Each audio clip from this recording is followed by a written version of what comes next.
Gonzaga already has beaten 3 teams currently in the top 10. West Virginia, Iowa, and Kansas are all currently in the top 10. I think when they beat West Virginia, though, West Virginia was 11. So they have 2 top 10 wins. They have 2 other ranked wins against ranked teams.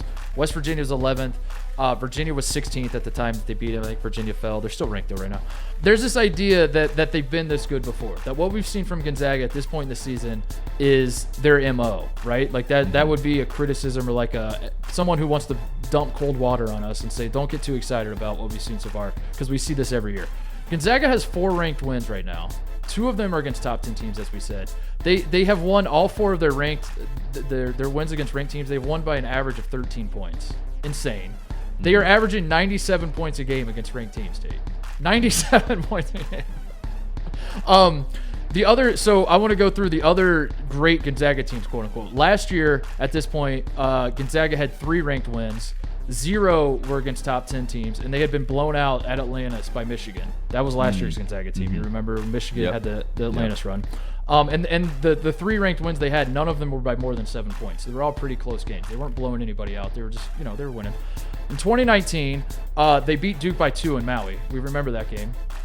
And then 2018. Yep, 2018. That was the 2018 Maui, but the 2019 season. Yeah, I got you. Yeah. The 2019 team, the Brandon Clark, Rui Hachimura team. Yeah. So at this point in the season, they had 1 ranked win. It was against Duke in Maui. Then they lost to Tennessee. We were at the game in Phoenix and Tempe. Was it Phoenix? It was Phoenix, right? It was Phoenix. And then they lose to North Carolina as well. So the 2019 team, 7th Woods, 16 points, great game. Yeah. They were 1-2 against ranked teams. So that was not anything like what this team has done. 2018 team, they had 1 ranked win, and it was against number 25 Creighton at home. And they had 3 non-conference losses, including an unranked San Diego State. That was the 2018 team.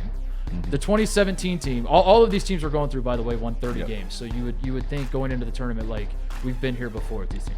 2017 team, they had 2 ranked wins at this season. 0 were in the top 10. They beat number 21 Iowa State by 2 points. They beat number 16 Arizona by 7 points. That's it. Those are their 2 massive wins.